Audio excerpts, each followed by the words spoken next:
বিলম্বিত নির্বাচন হলে ষড়যন্ত্র দানা বাঁধতে পারে। সেই জন্য আগামী দিনে রাষ্ট্র পরিচালনার জন্য নির্বাচন যত শীঘ্রই দেওয়া যায় ততটাই আমি মনে করি ভালো। ভারত জনগণের সাথে জনগণের সম্পর্ক না করে, প্রতিবেশী রাষ্ট্রের সাথে প্রতিবেশী রাষ্ট্রের সাথে সম্পর্ক না করে, একটি পতিত সরকারের সাথে তারা সম্পর্ক রেখে বাংলাদেশকে তারা তাদের করলগত করতে চাচ্ছে। এই পলিসি থেকে ভারতকে, এই মোদী সরকারকে ফিরতেই হবে, তার কোনো বিকল্প নেই। এবং শেখ হাসিনাকে বাংলাদেশে ফিরিয়ে দিতেই হবে, কারণ আমাদের সাথে যে চিঠি রয়েছে, যে স্বাক্ষর তারা করেছে, তাদের কোনো বিকল্প নেই। যদি তারা না দেয় তাহলে আইসিসি কোর্টে আমরা যাব এবং সেখানে নিশ্চিত আমরা তাকে ফেরত পাবো। যে বাংলাদেশকে যেভাবে তারা ধ্বংস করেছে, যেভাবে আমাদেরকে শিক্ষা ব্যবস্থা হতে অর্থনৈতিক ব্যবস্থা লুট করে বাংলাদেশকে ধ্বংস করেছে, সেখান থেকে আমাদের ফিরে আসতেই হবে। আপনি দেখেছেন গত পরশুদিন $300 মিলিয়ন পাচারের একটি নতুন খবর বেরিয়েছে।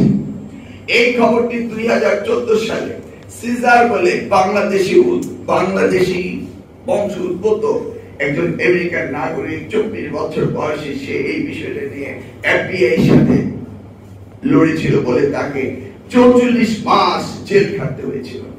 একটি প্রেস কনফারেন্স করেছিল, তার কাছে নথি ছিল এই $300 মিলিয়ন পাচারে, এবং নিউ ইয়র্কের জ্যাকসন হাইটে একটি রেস্টুরেন্টে, বাংলাদেশের রেস্টুরেন্টে একটি প্রেস কনফারেন্স করতে গিয়েছিল। ওই যুক্তরাষ্ট্রের আওয়ামী লীগ তাদেরকে পিটিয়েছিল। শুধু বাংলাদেশে নয়, বিদেশের মাটিতেও তারা কথা বলতে দিত না। এই সেই আওয়ামী লীগ, এই সেই পতিত সরকার, তারা পালিয়েছে। অতএব তাদেরকে ধরে এনে বাংলাদেশের মাটিতে বিচার করতেই হবে। আমার অত্যন্ত ঘনিষ্ঠ বন্ধু শাহ আলম বললেন যে তাকে যদি ধরে নিয়ে যেত তাহলে কি হতো। আপনি নিশ্চিত থাকতে পারেন, হারুন সাহেব যদি আপনাকে ধরে নিয়ে যেত, একটি সুন্দর ভাতের হোটেল ছিল, আপনাকে ভালোভাবে ভাত খাওয়াতো, সেই বিষয়টা তিনি দিয়েছিলেন। আপনার কোনো কারণ আপনার ছিল না। শুধু মন্ডলী, বাংলাদেশের শিক্ষা ব্যবস্থার পরিবর্তন আসতেই হবে, এখন বিকল্প নেই।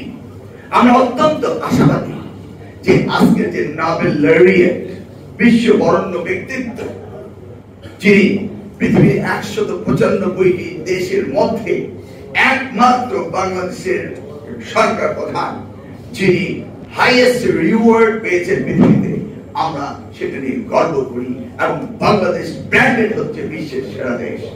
আমরা দেখেছি এই সরকার তারা অনেক সাফল্য এনেছে।